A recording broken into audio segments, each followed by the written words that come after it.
So one of the first things that parents often ask when they know that they're preparing their child for the 11 plus is what books to buy. Some people have already heard of bond books, other people have heard of CGP, other parents haven't heard of either of them, or others have heard of both and they're not really sure which books to use. Both publishers are quite different, although they cover the same thing. As you can imagine, every publisher has its style.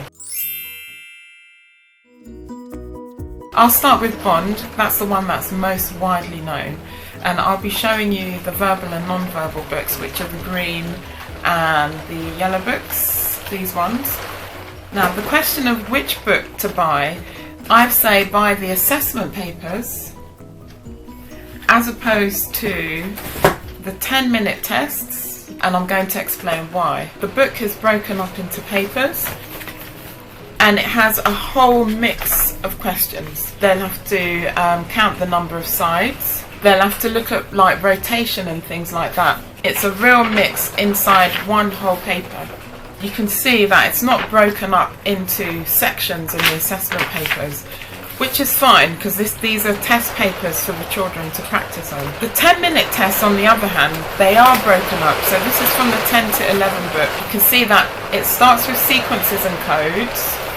Then you've got things like codes and analogies and so on. This very much goes section by section, whereas the assessment papers, basically in any given paper, it will cover all or most of the topics that they need to know in non-verbal reasoning. It's a good idea to test the entire knowledge, because if you just do subject by subject, obviously if the child has been practicing on one subject, they will know hopefully how to do that one. It's good to get an overall view of how well they're doing in non-verbal reasoning overall. If you're going to buy any, I'd say buy the assessment papers, but if you'd like a book that your child can use as a companion to the assessment papers so that they can, you know, have a gently approach and then try paper, then you could do the 10-minute test.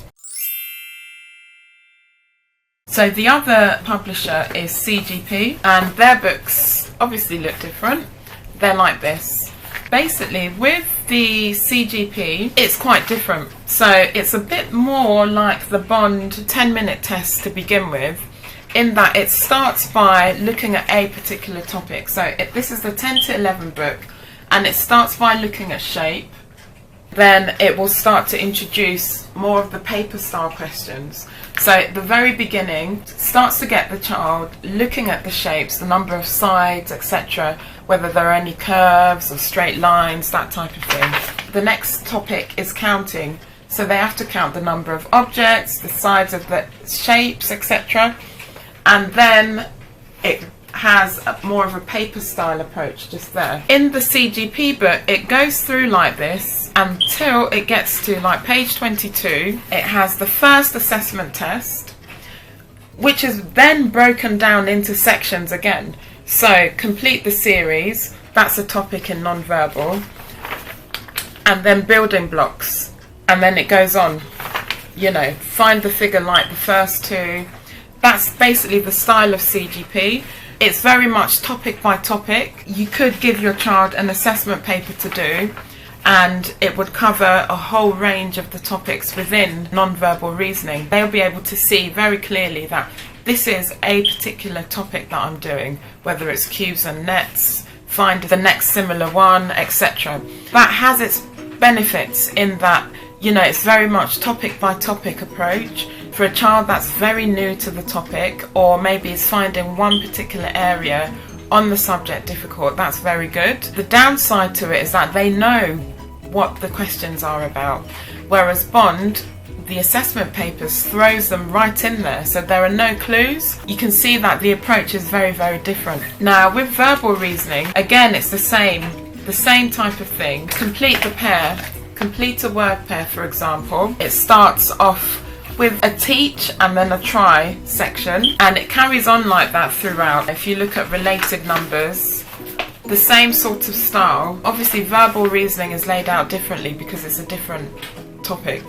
The style of the CGP books is then for it to go on to the assessment tests, and the difference with the verbal and the non-verbal is that it's more mixed. So for here, these are like the letter codes, and then you find just underneath it, within the same assessment paper, you've got a completely different subject there, and then another one with the number sequences. Yes, number sequences in verbal reasoning. It shocked me too the first time I saw it. Overall, it very much depends on where the child is in terms of their academics and their understanding of the topics. If they're very, very new to the topic, I would suggest that you get the CGP books, because then it gives them a chance to really, really understand and build up their skills, and then they can move on perhaps to the bond or not. Some parents just use the CGP books throughout. They don't mix the two. CGP is very good for giving the child the opportunity to learn the subject topic by topic, build up their confidence, and then go on to the assessment papers. They get a very good idea of what they're doing because of the layout. Whereas bond is very, very, very good. The assessment papers are very good for testing everything, any given paper. It's a very good test to use maybe closer to the exam time, to see whether there are any gaps in learning, or if your child has been doing very well in CGP or in assessment papers, then you could just continue and then see how they go on. So those are the main differences. Bond and CGP are not the only publishers that do 11+, but they're probably the ones who are more, I wouldn't say established, but more widely used, more well known. Bond has been going for years, as has CGP. My personal preference is very, very difficult for me to say. I like Bond because it's very vigorous and it tests everything, but I also like CGP. Being a tutor, it's very beneficial to be able to teach a child a topic and have enough material for them to practice with. You decide as a parent, or the tutor that you send your child to will give you their opinion on it.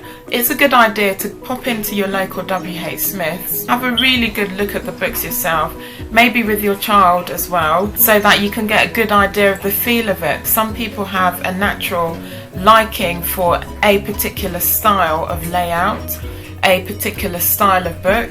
Your child might be that way, and you know, where they're preparing for the 11+, a lot of them are very opinionated. They know what they like. They're available at like WH Smiths or Waterstones, Amazon. You know, the good publishers do sell them, but fail-safe is Amazon.